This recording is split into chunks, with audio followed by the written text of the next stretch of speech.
तक अंधकार समाप्त नहीं होता है तब तक प्रकाश। रात्रि में क्या होता है? अंधकार। और प्रभात काल में क्या होता है?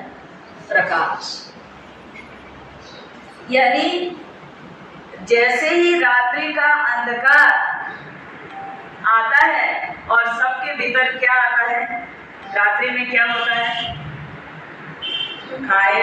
जिनको भी रात्रि में भोजन आदि करते हैं, ठीक है, नहीं तो प्रतिपण आदि निवृत्त होकर के क्या करते हैं? रात्रि में हम सो जाते, और प्रभात काल में क्या करते हैं? हम उठते हैं। तो ये जो जागृति का संदेश देने वाला है वो क्या है? प्रभात का काल हमें जागृति का संदेश देता है। हमें भी यदि समयत्व के सूर्य को उदित करना है तो हमें क्या करना पड़ेगा?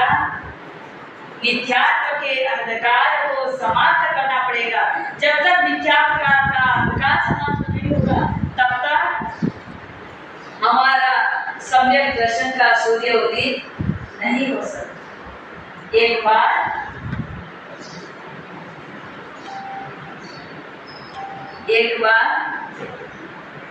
एक कवि, जो महान कवि विनोदी ने एक बार रास्ते में गुजर रहे थे और रास्ते में गुजरते हुए उन्होंने देखा कि एक झोंपड़े के अंदर से आवाज आ रही है, बहुत मधुर सुरीली गीत की आवाज आ रही है।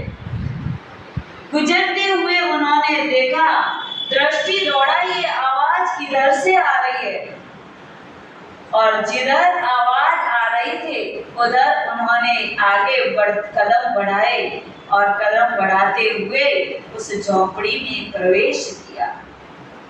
जैसे ही झोंपड़ी में प्रवेश किया और प्रवेश करने के बाद वो सुरीली आवाज को सुन रहे हैं।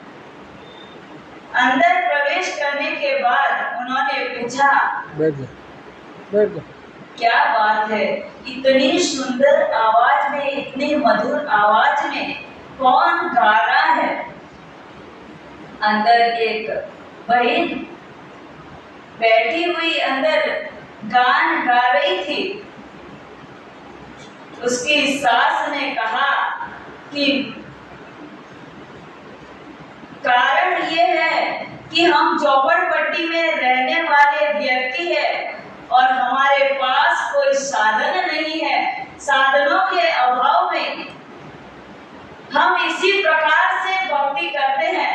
आजकल जब भक्ति होती है तो आप लोगों के पास बीजम वगैरह सब, मतलब पेटी, ढोलक आदि टोटल साधन संगीत के रहते हैं, और उसके साथ आप क्या करते हैं? भक्ति कर। शहर वालों के पास सब साधन रहते हैं, लेकिन हम तो झोपड़पट्टी वाले, प्रतिदिन कमाना और प्रतिदिन खाना, ऐसी स्थिति में रहने वाले, तो हम उस स्टेज तक नहीं पहुंच सकते हैं।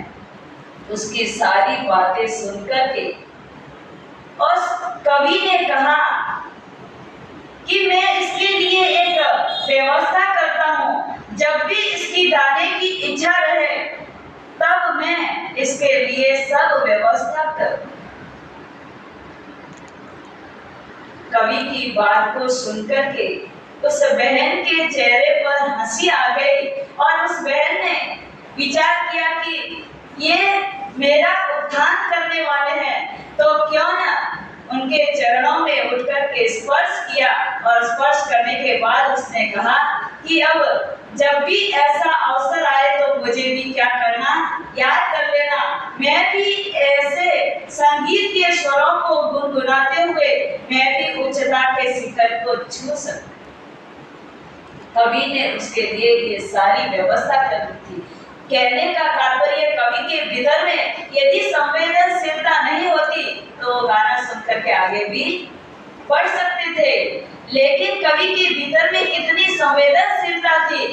परिणाम, संवेदनशीलता के कारण उन्होंने अंदर में प्रवेश किया और प्रवेश करने के बाद उसकी सारी कथा, उसकी व्यथा, उसका दर्द उन्होंने जाना और जानने के बाद उसका निष्कर्ष निकाला।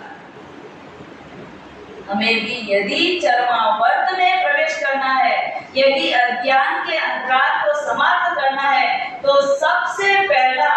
सहनशीलता का गुण हमारे भीतर आना चाहिए। जब तक ये गुण हमारे भीतर पल्लवित नहीं होगा, ये गुण हमारे भीतर विकसित नहीं होगा, तब तक चाहे हम कितना भी प्रयास कर ले, लेकिन हम प्राप्ति नहीं कर सकते।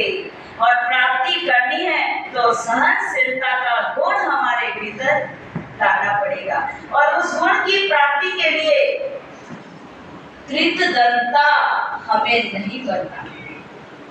कृतज्ञता यानी किसी के ऊपर हमने उपकार किया तो उस उपकार का एहसास दिलाना, उसका नाम है कृतज्ञता। तो यदि किसी गरीब है, कोई अनाथ है, कोई दुखी है, मान लो कि आपने उसे 150 रुपया की कोई व्यवस्था कर दी या उसको कोई साधनों को जुटा करके दे दिया, तो कभी वापस एहसास नहीं दिलाना कि देख मैंने तो तुम्हारे लिए उस टाइम इतना किया था और आज तुम मेरे लिए। ये एहसास कभी भी देने के बाद नेकी करो और कुएं में डालो, देने के बाद भूल जाओ। कभी उसको याद नहीं करना कि मैंने कभी भी हमारे ऊपर किसी ने उपकार किया है, तो उसको सदा याद रखो। लेकिन हमने